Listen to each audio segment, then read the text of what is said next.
वर्तिका सक्सेना। उत्तर प्रदेश में medical and sales representatives के द्वारा शाहजहांपुर जनपद में हड़ताल रखते हुए अपनी मांगों के समर्थन में प्रदर्शन किया गया। वहीं बीपीआई व भारतीय कम्युनिस्ट पार्टी के द्वारा राष्ट्रपति को संबोधित ज्ञापन दिया गया, जिसमें विद्युत उपभोक्ताओं के उत्पीड़न, किसानों का कर्ज माफ किए जाने व वोटर्स को पेंशन दिए जाने की मांग की गई। तो आइए सबसे पहले देखते हैं भारतीय कम्युनिस्ट पार्टी के जिला महासचिव रामशंकर लाल से खास बातचीत। आज हमारे साथ रामशंकर जी हैं, जो कि भारतीय कम्युनिस्ट पार्टी के जिला के महासचिव हैं और साथ ही होटल हलवाई एसोसिएशन के प्रदेश के अध्यक्ष भी हैं और बहुत पुराने कर्मठ जुझारू ये कार्यकर्ता हैं भारतीय कम्युनिस्ट पार्टी के। तो कॉमरेड रामशंकर के नाम से लोग इनको इस जनपद में जानते हैं। आज इनके सहयोग से वोटर्स पार्टी और भारतीय कम्युनिस्ट पार्टी के समन्वय से एक ज्ञापन दिया गया है, प्रदर्शन किया गया है। तो रामशंकर जी, आपका हमारे चैनल में बहुत बहुत स्वागत है। किन कारणों से आपने, किन मांगों के साथ में आपने ज्ञापन दिया? आज आज़ादी के 75 साल बीतने के बाद भी तमाम जनते हुए सवाल जो हैं जनता और देश और दुनिया के सामने मौजूद है। सबसे बड़ी बात यह है कि बढ़ती हुई बेरोजगारी, महंगाई के चलते बड़े पैमाने पे आत्महत्याएं हो रही हैं देश के अंदर, और महंगाई तो चरम सीमा पर है, इस समय पूरे उरूज पर है।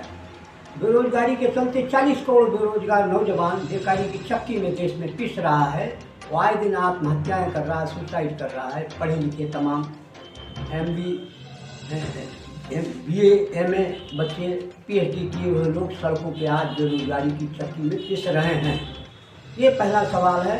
दूसरा ये है कि महंगाई, जिसके बारे में हम बता चुके हैं आपको, और सबसे बड़ी प्रॉब्लम यह है इस देश की कि आज जो हमारी मातृशक्ति है दुनिया की और देश की आधी शक्ति, उस महंगाई की मार सबसे ज़्यादा जो है उनके ऊपर पड़ रही है, क्योंकि रसोई और घर का काम उनको देखना होता है।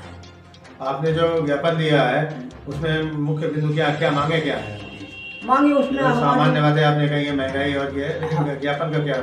ज्ञापन का मतलब ये है कि खासतौर से बेरोजगारी और जो देश की जनता आर्थिक रूप से डैमेज हो गई है, तो उसको मतलब जो है ज़रूरत है इस बात की कि उसको मतलब राहत प्रदान की जाए, महंगाई पर रोक लगाई जाए, और दूसरे बेरोजगारी को कम करने के लिए ज़्यादा से ज़्यादा बेरोजगारों को काम दिया जाए। किसानों को लेकर के भी आपने कोई मांग रखी है? हाँ, रखी है। किसानों को मांग लेके कि आज ही मेरी एक महिला से, बेचारी से बात हुई, मैं ई रिक्शे से आ रहा था, वो कह रही थी कि दादा 3 बीघा हमारा गन्ना जानवरों ने खा लिया है, बताओ हम कैसे जिंदा रहें, हम क्या खाएं, क्या अपने बच्चों को खिलाएं। तो तुरंत जो अन्ना पशु हैं, छूटे हुए पशु हैं, जो फसलें खा रहे हैं और किसान की फसलों को बर्बाद कर रहे हैं, इनके लिए मतलब बड़े पैमाने पे फौरी तौर पे जो है गौशालाएँ खोली जाएँ, और इसके अलावा जो है कि इन पर मतलब जो है पकड़ कर इनको गौशालों में रखा जाए, ताकि किसानों की फसलें नष्ट ना हो और वो भुखमरी का शिकार ना बने।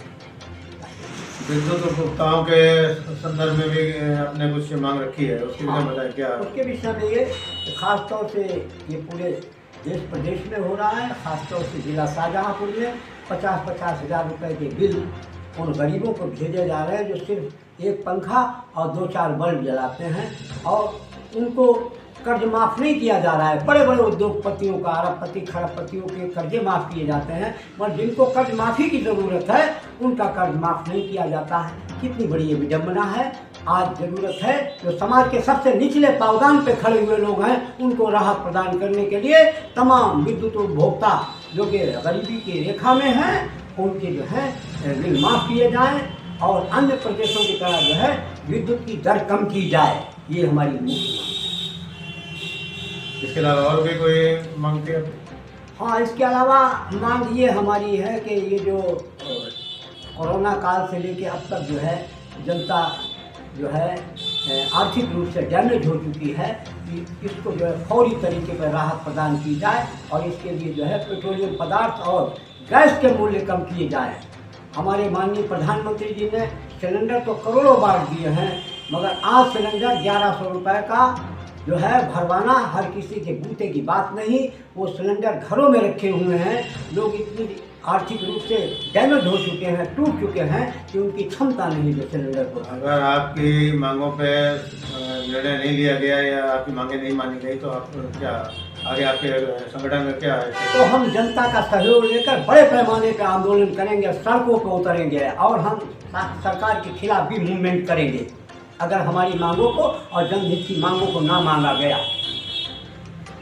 तो यह रामशंकर जी हैं जो कि कह रहे हैं कि यदि जनहित की मांगों को नहीं माना गया और पेट्रोलियम मूल्यों को नहीं कम किया गया, विद्युत उपभोक्ताओं को सही बिल नहीं उपलब्ध कराए गए तो हम सड़क पर उतर करके आंदोलन करेंगे। Uttar Pradesh medical and sales representative के प्रतिनिधियों ने टाउन हॉल में एकत्र होकर जोरदार प्रदर्शन करते हुए अपनी मांगों को दोहराया। गौरतलब है कि इससे पहले भी एसोसिएशन ने हड़ताल की चेतावनी देते हुए अपनी मांगों को लेकर प्रधानमंत्री को ज्ञापन दिया था।